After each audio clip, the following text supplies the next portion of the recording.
Welcome to the Vacation Races and Friends podcast, a podcast about events, travel, and the people who love both. Find more episodes at vacationraces.com.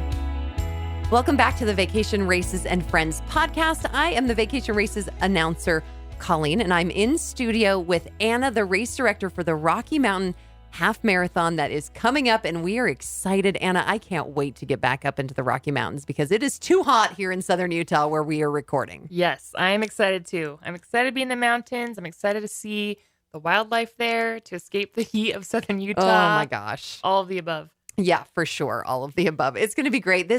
How many years have we been doing? This is one of the original races for Vacation Races. It was done in the first year, right? Yep, one of the first ones. This will be the 8th year for Rocky Mountain. That's crazy. 8 years for Rocky Mountain. So we are working on that 8th year. And if you've joined us before, you know how great this course is. Challenging course, though, right? Yes, it's challenging, but not impossible by any means. If this is your first half, it's definitely not impossible. There is elevation gain. You start at elevation, which is kind of a daunting thing for some people, but definitely a doable race. It is. And I think you pointed out a good thing right there is the elevation of Estes Park, about 7,700 feet above sea level. It's pretty high in the mountains. So like where we live, it's 2,500 feet above sea level. So that's a significant difference. And you will notice it when you go up to 7,700 feet. You'll feel it. You're going to feel it. But there's some tricks that you can do and some things that make it a little bit easier. I think the first thing you can do is just take all of those preconceived times and notions out of your head and realize that your sea level times are going to be different. Yeah. For sure. It's just mountain version. It is. Mountain times. It's going to be totally fine. Totally fine. So don't worry too much about the elevation. I know for me, Anna, I generally really stay up on my hydration and my electrolytes. That helps me at elevation when I'm out there. Is there anything that you do when you're at elevation? I'm conscious about eating too, because if you're dehydrated or you're not feeling it, a little bit of elevation, you might be low on calories as well. Yeah, no, that's a good point because you are working harder. Your body's working harder with that less oxygen coming in. So your muscles are working differently. They're burning differently. So yeah, those are all things. Hydration, make sure you've got your fuel. You might need a little more fuel than you normally need. So just a couple of things to keep, just to consider as you're coming to a little bit higher elevation. But with the elevation comes the beautiful mountains. Yes. And it's okay. One thing I wanted to mention, it's okay to start out a little slower than you might think as far as your normal race. Oh, for sure. I'm on the slower side anyways, but if you start out slower, you can kind of gauge your body, see how you're feeling, and then pick up the pace if you're feeling really good. Yeah, for sure. And especially with this course, we'll talk about the elevation profile. We'll talk about kind of some of those hills that are in there that you see on the, everybody looks at that elevation chart of Rocky Mountain. They're like, oh my gosh, it's so hilly. And it's like, well, it comes at you a little bit different. We'll go through that and we'll explain that all. But let's kind of get to some nuts and bolts as far as our schedule goes, Anna. We do have our Expo Day on Friday. Right. That's happening July 30th. I can't believe we're already at looking at the end of July. It's crazy to me. We were in Rocky Mountain in 2020, and we're glad to be back in 2021. We are going to have a full expo, though. This is like one of our first full expos. Yeah, back on to almost perfectly normal. There's a few exceptions here and there, but for the most part, this hopefully will feel like a pretty normal race for you as far as how our standard expos go, bib pickup, and so on. So great. For for this race specifically, we will not have a drive-through bib pickup, which you might be familiar with from last year's race or other races we've done since 2020 and the races through 2021 up to now. So you'll park, you'll walk over to the expo. It's going to be on the grassy field of the ball field, and no drive-through. So keep in mind you might have a little bit more lines as far as pedestrians go, but there'll be vendors there and everything to help pass the time as well. Yeah. Oh, that's great. I'm excited actually for a normal expo experience. So no drive-through, plan on the walk-up, and everybody's going to get a QR code in their email. Correct. It's going to have all their race information, and we'll be able to scan it. If you don't have the QR code, though, we can also look your name up. Everybody needs to bring their IDs, and we'll get you just through that pickup line, get you a printed race guide if you need it, answer any of your questions. And of course, we'll have some vendors. Who do we have coming? I know Outdoor Element, because Mike Mojica, yes, they live right there in Denver. So they're going to come up the mountain and they're going to join us.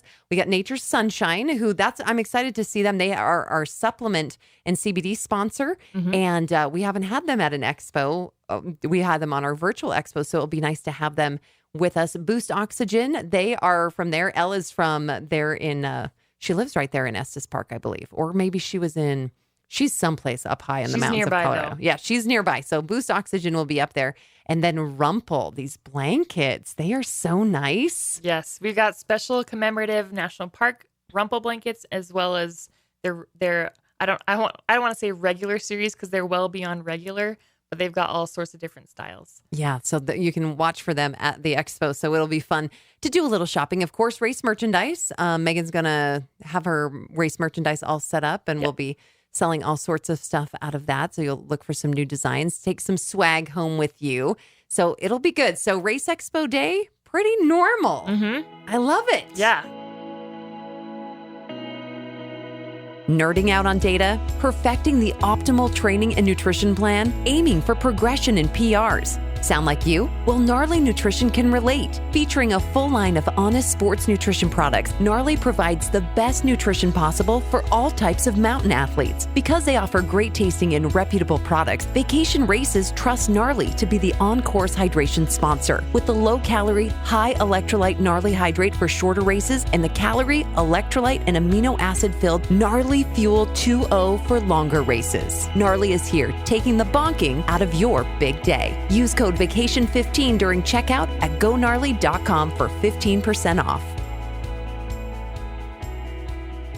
So Race Expo goes from 11 to 5. You'll have quite a big window to come get your bib.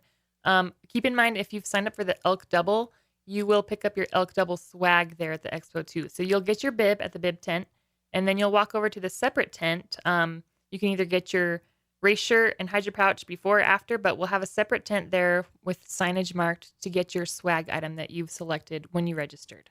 Okay, and if you're like, what's the Elk Double? Well, there's a 5K with this Rocky Mountain Half as well. And so it's one of those famous vacation races doubles where you could run the 5K and the half. If someone is not signed up for it, they're just finding out that the Elk Double exists. Is there any room or is that sold out? It is not sold out yet. You can take care of that upgrade. If you're listening to this before you're on your drive to get to the race, you can easily take care of that online. You just manage your registration and pay that upgrade fee.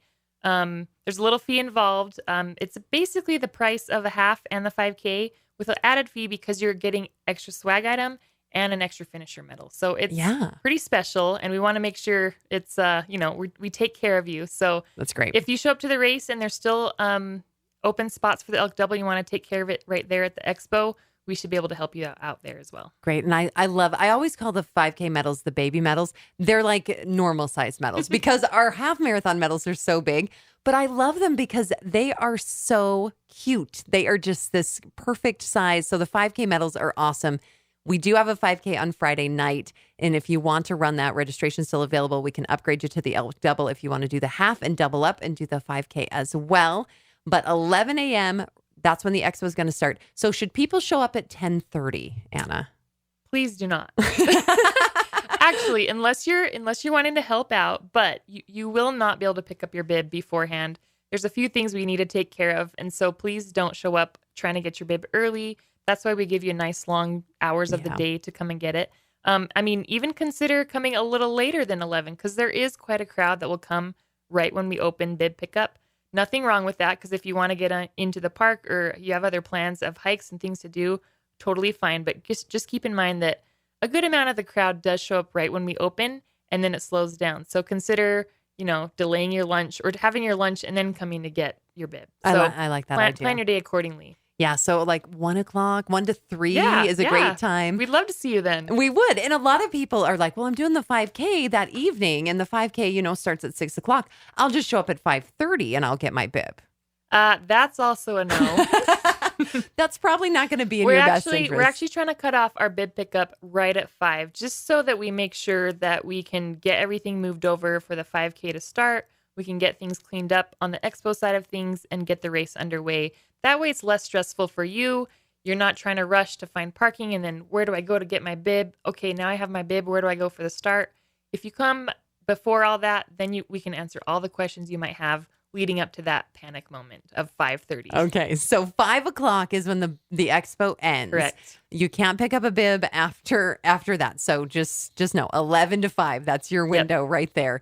And then, of course, that 5K is going to start that evening. We're going to start lining runners up about 5:45, and we'll get them out on the 5K start. Tell me a little bit about this course for the 5K, Anna.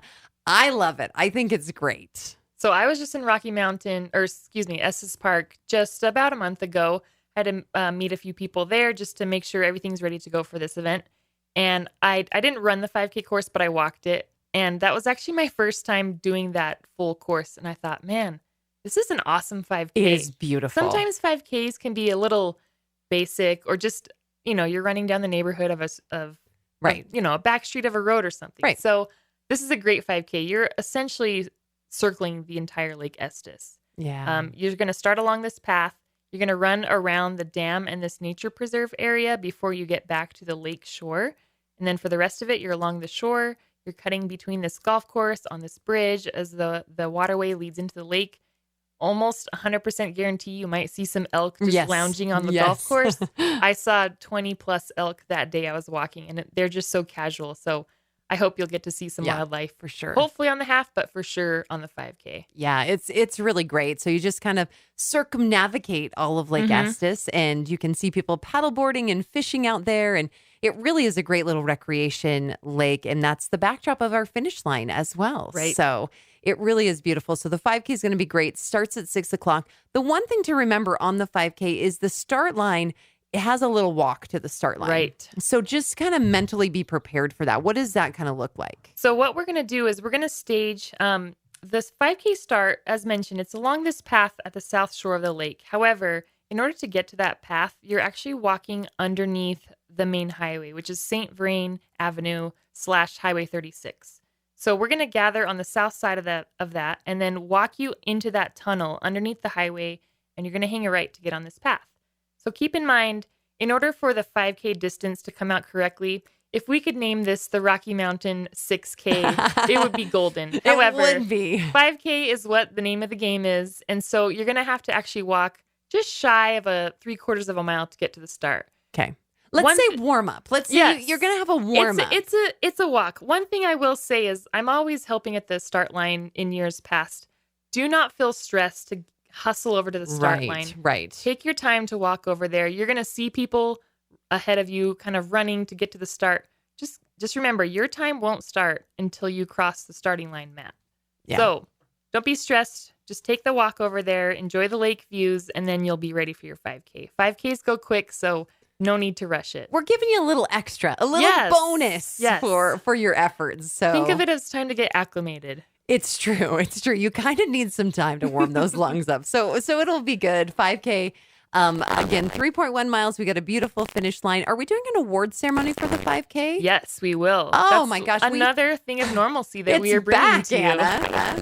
We haven't had a ceremony since 2019. Yeah, it's been a while, but we're excited. So keep in mind, if you're looking for an overall top spot in whether it's Masters or overall, those are based on gun time. So when I both mentioned in the 5K and the half. Yes, for both races. So as I just mentioned about taking your time, if you are competing for that overall top spot, don't take your time. You do need to be lined up at the start of the race. Go out with the first group. Yep, first group. wave. Okay, right at 6 o'clock start. Okay, so you want to definitely get out. So that's those are on gun time, but that's only for these overall awards. Yes. Nothing to do with age. Correct. Okay. Yep. So that 5K award ceremony is going to be at 7 p.m.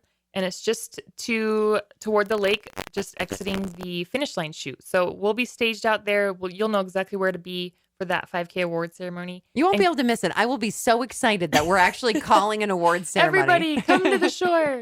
Oh, it'll be good. Keep in mind, we do give awards for 5 deep. So, have your hopes up. You very well could place for this 5K. No, you're right. You're right. A lot of times people are surprised, like, oh, I placed, because they think, or, a lot of races only award 3 deep. And so 5 deep just gives that chance for more people to get some awards. So yeah.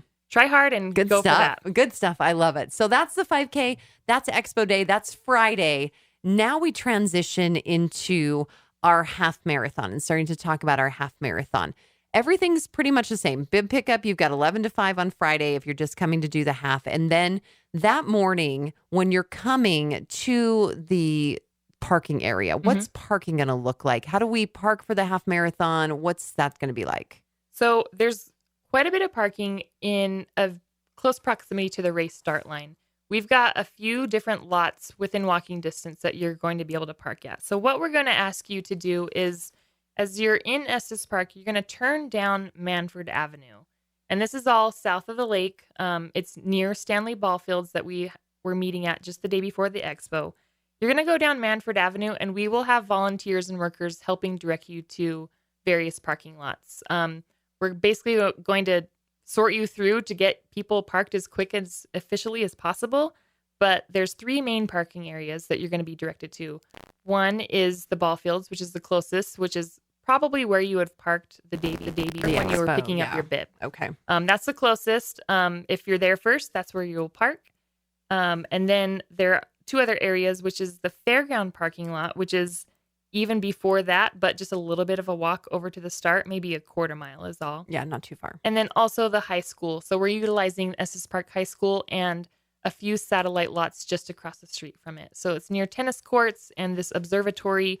It's all laid out in the race guide, but keep in mind, if you just head down Manford Avenue that race morning, we'll have people helping direct you where you need to go. It's funny because people are always like, I don't think I'm going to know where to go in the morning. And I was like, you know what? It's going to be like 5 a.m., 4:30 in the morning because parking opens 4 o'clock. 4 on the dot. Okay. So it opens at 4. At 4 o'clock in the morning in Estes Park, I'm pretty sure you're not going to be the only person on Manford. And if you're going to be with all other racers on Manford. So you're going to find us. It's not going to be hard. Please do turn that way so it'll help keep the traffic flow properly.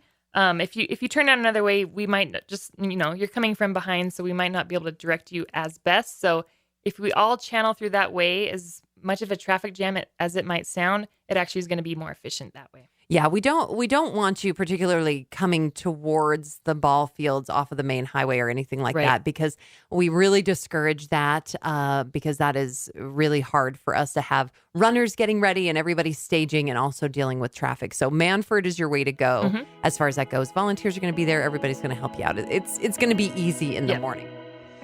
What's fueling your race? Is nature powering your run? Nature's Sunshine puts the power of nature into your hands with world-class herbs and supplements, protein powders, and active nutrition formulas designed to keep you healthy for the long haul. With nearly 50 years of expertise and an impeccable reputation for excellence in the natural health industry, we're proud to partner with Vacation Races to offer you 15% off your order. Just use promo code NSPVR at checkout. That's NSPVR. Live better, climb higher, dream bigger, dig deeper, and power your game with the power of nature at naturesunshine.com. Starline is going to look like what, Anna? So we won't have as nearly of a staggered start as we might have in years past or previous races. However, we'll stagger it a little bit just because our initial path that you're on, it's the same path as a 5K. So you're going to be on this pedestrian path. We need to stagger it just a little bit just because that pathway is narrow. But we're going to consider it a rolling start. So there's no set start time, starting waves, parking times you have to be parked. We're asking everybody to be parked by 5:15 and gathered down near where we're staging everybody, near the ball fields. But we're basically going to be sending you toward the start line in your waves, and they're only going to be spaced out maybe 3 to 5 minutes apart. Okay. So consider it a rolling start. And we'll have our pacers there. They're going to be holding up all of the signs that are going to indicate the wave colors. And so you're going to know your wave because it's going to be right on your bib. It will be noted on your bib. And what if somebody wants to change waves? Well, you and I are running together. We traveled together. You're in the pink wave. I'm in the orange wave. We want to run together. That's totally fine. You don't have to notify any race officials or anything. You can just choose to start in either of those waves that you'd like. So pretty easy. Yeah. Okay. The reason why we sort out the bibs with different colors, you indicate what wave you want to be in. It's to help with crowd control. So not 800 people are starting in one wave and 23 are starting in another. Yeah. Help spread the crowds, but 1 or 2 changing waves here and there, it's not a big deal at all. Okay, cool. All right. So it's going to be easy in the morning. We'll have our pacing team there to help us organize everybody, and then we'll get you down. The start line is similar to the 5K, but you're not going to walk a lot of extra to get to the start line for this course. It's under the same tunnel. and then we're just going to kind of roll everybody out. But they will be starting on the same pedestrian pathway. Yes. Yeah, it's a quick turn. Once you cross into the tunnel, it's a right turn. You'll see the start line at that point. So we'll get the race started quickly and all the runners on their way. And hopefully you're seating yourself in the correct wave so that there's not too much congestion on the path.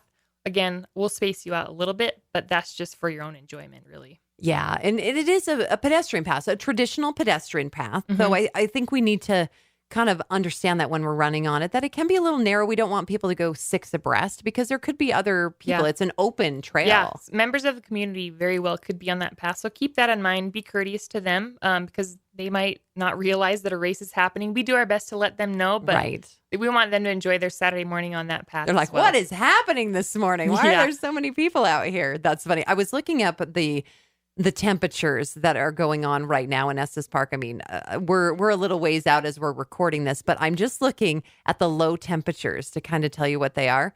They look amazing. Oh my gosh, Anna, I'm like in heaven. It's like 47 in the morning. That's fantastic. Which is like cool. Maybe need a little sweatshirt to hang around at the start. Yeah, maybe a quick thing to pull over, but you can ditch that in the clothing drop or gear check when you're ready for that. Yeah, and highs are around 70. Again, I don't have the full forecast for race weekend, but that's traditionally like the temperatures that we're seeing. So you might have to have a couple of extra layers on, but we will have gear check available at the start line. And we will also have a loose clothing drop available. And this is a good time. If you've never been to vacation races before and you're like, I don't know much about vacation races. It's my first race with you guys. We have another podcast. It's kind of our welcome orientation podcast that breaks down all these really unique things about vacation races. So make sure to go and listen to that as well as you're traveling and listening to these audio race guides. Make sure you get that welcome and orientation because it's really going to go through things like gear check and what aid stations are going to look like, how you navigate them, and our zero waste policies, things like that. So that will help for any first timers who are going to be out there with us, especially first time vacation races runners. So we'll have gear check available. You can also drop loose clothing at that first aid station once you are out on the course. We have about 20% of our runners are going to be first-time half marathoners. So that's kind of exciting to have that. I kind of like that. All right, let's talk about this course, Anna, because I have actually run this course many times. I've actually run it in, I was an announcing run one year and I ran it in a race situation. And I've also run it on my own almost every year that we've been up there. It's a beautiful course. Yes, it is. It really is. But there are some hills. Yes, no denying that. No denying. And I try really hard to be very honest with you guys about how these courses feel. That's why I like to go and run them. About from mile 2 to about mile 5.5, you're going to be on a road that's called Gulch Road. You're going to know this road very, very well because it's one of those hills, Anna, that is not very steep. It's kind of like you're running on it going, why does this feel so hard? Because it's not like, oh, wow, like Glacier. I'm climbing up this mountain pass. That's a visible hill. Right. There's a visible hill. It's more like, this feels a bit slow. Well, it is because you are actually climbing and you're actually gaining a bit of elevation. You get up to just below, just about 8,000 feet, I think. Yep. At the top of Dry Gulch once you get there. So between mile 2 and mile 5.5, it's not just you. It's not just the elevation. It's not that you're going to have a terrible day. It's that it's a good, consistent hill. It's a little bit of a grind through there, but it's not steep. It's very runnable. Yes. Just take your time and be patient with it. Yep. And you get a big payoff. Once you come to about mile 5.5, you hit an aid station up there. You turn the corner and you have a 300, well, it's more like, let's say a 250 degree view of Rocky Mountain National Park. Yeah, it's amazing. It's beautiful. So worth it. It is so worth it. Now, that being said, you're like, well, then is it all downhill from that point, Colleen? It is not. No, but Lyle would say it was all downhill. Colleen tells you, no, it's not all downhill. There's some rollers. Yeah. You turn onto Devil's Gulch, some rollers on the way down. And so there's a few uphills on the way to downhill, we'll say. Yeah, it's net downhill. Yeah. You are going downhill because you got to get back to town, but you will have some little rollers. The one roller that comes at people that everybody's like, hey, you didn't tell me about that. once you get down, you go up Dry Gulch, you come down Devil's Gulch, you come back into town, and you're turning by the Stanley Hotel, and you're turning onto Big Thompson. There's this little biting hill on Big Thompson that you kind of go up, and you're going to navigate through a neighborhood as well. It's a hill. It's about mile 10-ish. You're going to notice it. Yeah. So save your legs for right there. It's not long, but it's something that people are like, wait, you told me that I didn't have this. Yeah. It'll feel harder just because it's a little later in the day, too. Temperature wise, sun is out. Yeah, but for sure. It's very short compared. It really is. It really is. So you'll get up that, and then we'll get you back down to the lakefront, and you'll just, again, circumnavigate the rest of the lake over to the finish line. Right. It's a perfect way to end. It really is quite nice. It's a great course. So aid stations are going to be out there. You'll have plenty of aid stations, plenty of water, gnarly hydrate out there, honey singer gels. It's going to be great. We'll have even cut up fruit and bananas and oranges later, and the aid stations at 7 and 11. But you'll have an aid station about every 2 miles. So you'll be taken care of. And porta potties at every aid station. I get that question all the time, Anna. People are always like, where are the bathrooms? Every aid station. Every aid station. Hannah's got them ordered for you so you can go to the bathroom. Anything else about the course, Anna, that you think is unique that everybody needs to know about? Keep in mind, a lot of people don't realize that Lumpy Ridge area is technically part of the park. Yes. So you're basically running right next to the park in this course. Yeah, I was just thinking about that. There is this area of the park that you are literally like right next to. Yeah. And we encourage you to do is use the RaceJoy app. RaceJoy is our tracking app. So it's RACEJOY. Find that, download it onto your phone. If you have spectators, get it downloaded for them as well, and they can track you. But within this app, we've uploaded some fun messaging that will go off depending on GPS waypoints along the course. And so if you're using RaceJoy, you start it when you start. You get your headphones in, or even I've heard that people are listening to it on their speaker as they're running along. You'll hear my voice come on, and I'll tell you something. Like to the right, you can see Lumpy Ridge and tell you a little bit of detail about that. Tell you about Rocky Mountain National Park in this area. RaceJoy is a fun way to give you a unique experience as you're running this race, to give you a little more information, a little more entertainment than just your traditional runs. So we'll give you that information about the national park on RaceJoy. So get that downloaded before you get there. Okay. Course, aid stations, we got everything. We're having another awards ceremony for the half marathon, but it's a little bit different timing wise on that. Yes. So we're going to split the awards ceremony just a little bit. We're going to have a separate overall and master's awards ceremony. That's scheduled for 8:15 a.m. on Saturday, whereas the age group awards will be at 9 a.m. But it will be the same place. The finish line will be the same location between the 5K and the half. Okay. So you'll be well-versed in where to go at that point. Yeah, and it's just right there on the lakefront, really easy to find. Spectators can join us. We're good with spectators? Yes. Okay. Spectators are welcome. However, we still are encouraging people to utilize the RaceJoy app, track your runner, and kind of come only when they're there. Instead of hanging around at the finish line all day long, maybe just show up, 5 to 10 minutes before they're expected to finish. And then once you see your spectator or see your runner finish, you'll be able to get your stuff and kind of head on out. We'd ask you not to linger too long. Okay. And spectators can park in these same areas as the racers can. Yes. That's going to be open for them as well. So that should be easy. And they can just walk through the underpass, and they can come over to the finish line and see everybody. Awards ceremony. We're going to have great pictures right around the lake. I love the pictures. Lumpy Ridge is right behind us in our pictures. So it is good. It's going to be a fun, I feel like it's a coming out party. We've been having these coming out parties as the races and COVID-19 abates a little bit, but we still want to keep everybody healthy. We still want to keep everybody safe. And so we do ask that you just are considerate and understand that people have different tolerances for crowds and things right now. So just do your best to still maintain some social distance, but let's still have a great time as we get up there. I have a question, Anna. I didn't see any club hikes or trifecta activities in the race guide.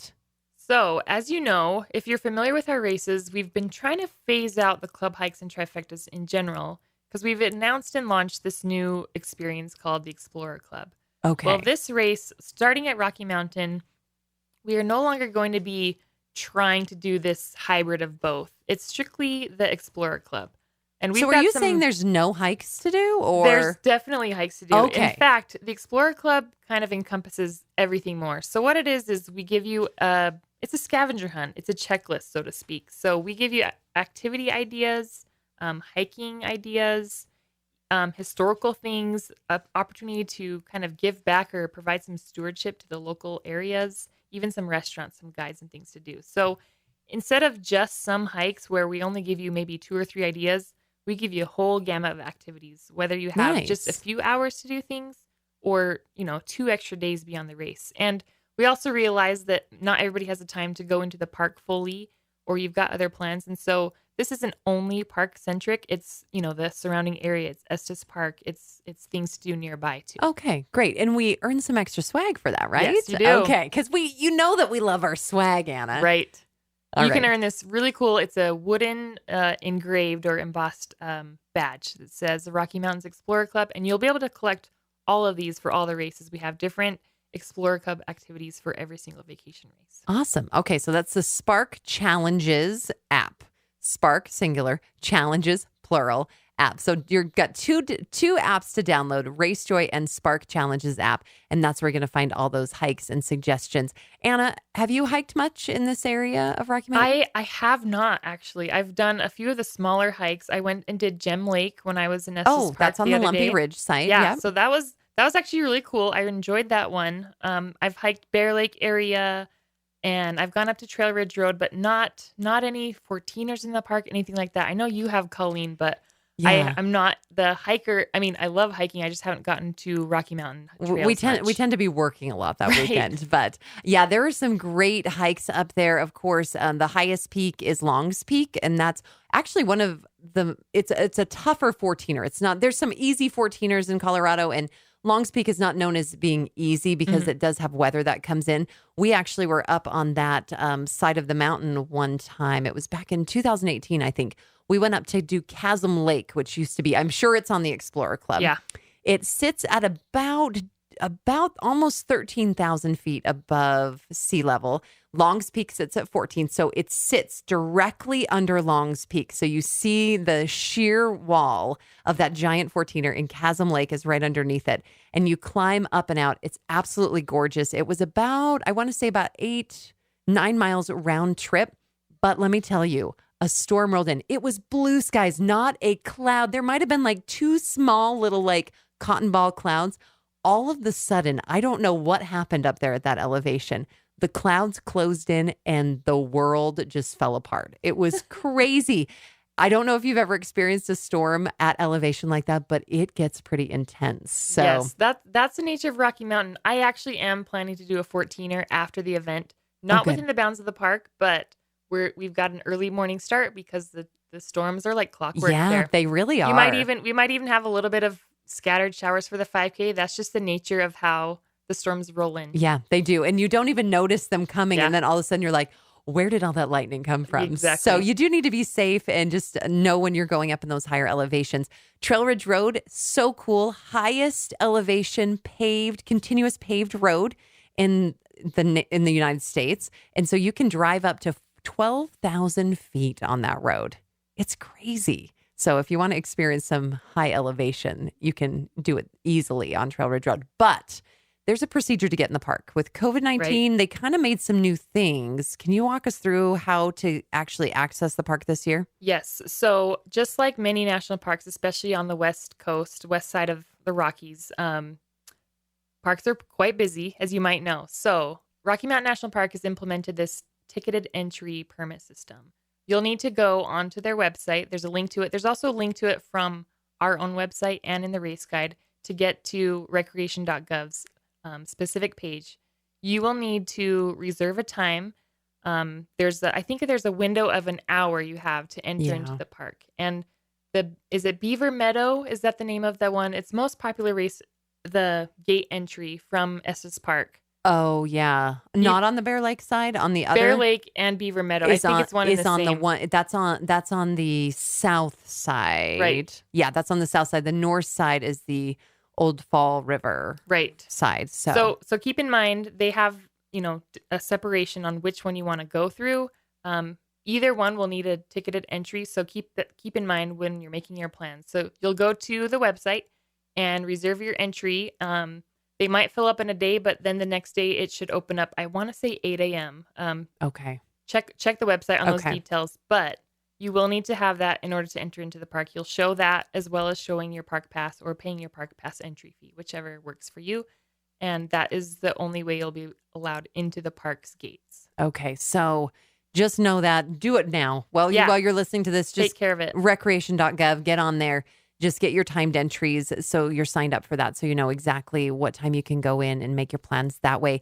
The Bear Lake area gets very, very busy. Yes. They do have some shuttles that go up to the Bear Lake area that Rocky Mountain actually uses, but the shuttles are limited to only 15 people due to COVID-19, and you do have to have your timed entry to go on those shuttles as well. It's not separate, but there is a shuttle system. There's just not very much parking up there in the Bear Lake area, and everybody wants to go up there.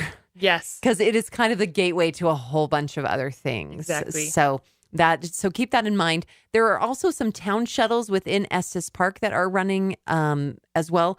A lot of those town shuttles do not come out to where the race starts and things like that. So don't rely on that town shuttle system to be running early in the morning or to be able to get you to the different expo or to the race. That's probably not going to work. But there is a town shuttle because Estes Park, it's busy. It's a busy little mountain town, but it's got so many great restaurants and shopping, and their downtown's so fun. Yeah. And keep in mind, even if you are out of luck and you're not able to secure a ticketed entry to get into the park, you still have the Lumpy Ridge option. Right. And there's still plenty of hikes and things to do in Estes Park that aren't necessarily in the park. And it's almost the same. You'll get to see the Rockies regardless. So you will. Don't let it ruin your vacation if by chance you aren't able to secure that, but try as much as you can as well. I know one of the favorite places we went with our kids was the tram. I think is it the Estes Park tram? I'm going to look it up really fast because that has such a beautiful view up from the top.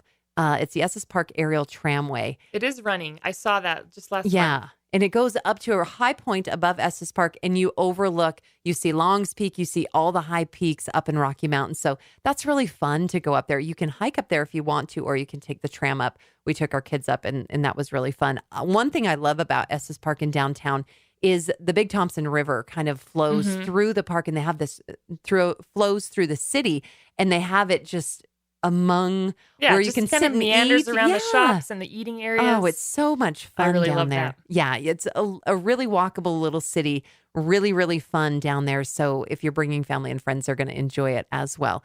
Okay, Anna, we could talk probably about Estes Park for days and days and days. Is there anything else that everybody needs to know outside of what we've already hit on? I feel like they're sort of ready. I feel like you're ready too. I'm just excited to see you all. I know. Excited to have this race happen, and Estes Park is a great place. I love this race. Yeah, I do too. And getting up in the mountains, it really is beautiful. There's some beautiful places to stay up there. I love the old Fall River Roadside. We've stayed in some condos and some houses up there before. It's the mountains and it's quiet. They have tons of wildlife up there. You're going to see plenty of wildlife, probably a lot of elk and things like that. So you are not going to be sad once you get up there if you've never experienced Estes Park. And we're just excited to bring you here for the 8th year of this Rocky Mountain Half Marathon. If you do have questions, how can they reach you, Anna, if there's a question that they have? If you have a specific question, you can email me, anna@vacationraces.com. Please reference the race guide. There's actually a lot of content info that we didn't cover during this podcast that should answer almost every question you might have. Okay. Also, if you have some last minute question, we'll have the information tent set up at the Expo.